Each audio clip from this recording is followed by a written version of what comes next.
ওকি গাড়িয়াল ভাই হাকাও গাড়ি চিলমারি বন্দরে। আমি আছি বাংলাদেশের ঐতিহাসিক এই চিলমারি বন্দরে।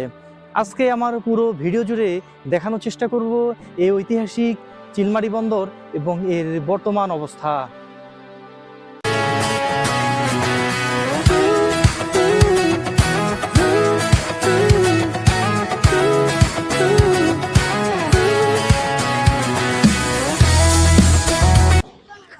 এই ঐতিহাসিক নৌবন্দরটি আসলে আসলেই মন জুড়িয়ে যাবে, কারণ এখানে আসলে দেখেন একেবারেই সারি সারি, বিশেষ করে এগুলো হচ্ছে পণ্যবাহী নৌকা, যেগুলোকে বাল্কহেড বলে।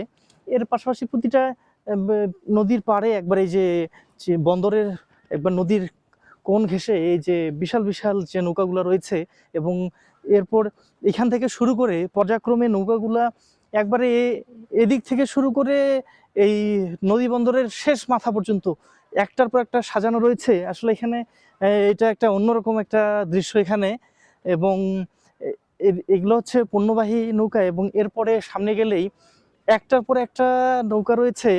এই বড় বড় সে নৌকাগুলায়, এই নৌকাগুলোতে করে যাত্রী পারাপার হয়, এবং বিশেষ করে এখান থেকে যাত্রী নদী পার হয়ে ওইদিকে দুটি বিখ্যাত থানা রৌমারী এবং আরেকটি থানা রাজেপুরের সাথে যোগাযোগ রক্ষা করেছে, এবং এখানে প্রতিদিন বললে ভুল হবে, হাজার হাজার যাত্রী এই নৌকা দিয়ে পার হয়। আমি একটু পরে আপনাদের এখানে নিয়ে যাব, দেখলেই বুঝতে পারবেন যে কি পরিমাণ যাত্রী এখনো এই নৌকা যোগে পারাপার হয়। এই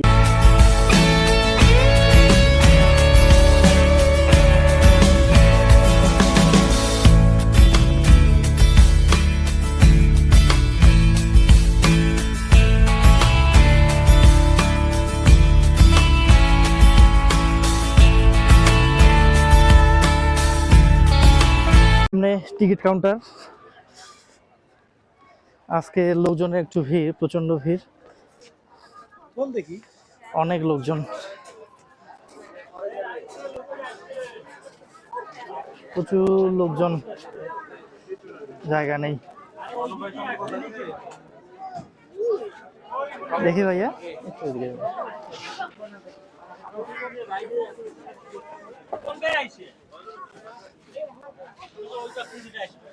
অনেক লোকজন, পা রাখার জায়গা নেই।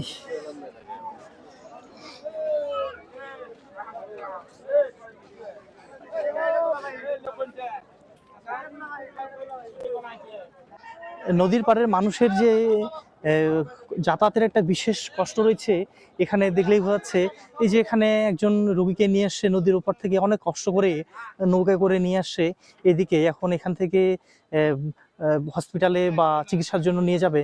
আসলে নদী বন্দরে মানুষদের জীবন অনেকটা কষ্টের, এবং তারা যে অনেকে যুদ্ধ করে বেঁচে থাকে তার অন্যতম উদাহরণ, বা এখানে আসলেই অনেকটা বোঝা যাবে যে মানুষ কত কষ্ট করে, এই নদীর তীরবর্তী মানুষ কত কষ্ট করে সংগ্রাম করে জীবনযাপন করে।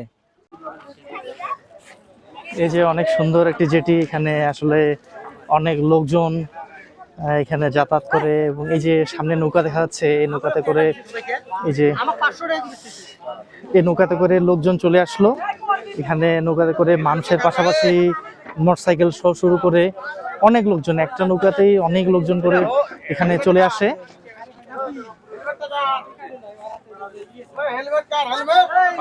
আসলে নদীর এই দৃশ্যগুলো অনেক সুন্দর, এখানে আসলে বোঝা যাবে।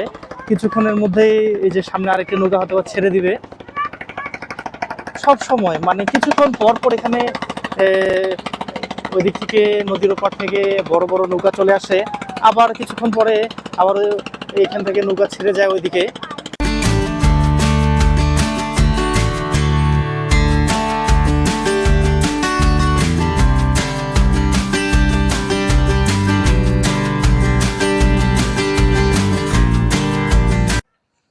এই ঐতিহাসিক নৌবন্দরটি একসময় বিখ্যাত ছিল পাট ব্যবসার কারণে।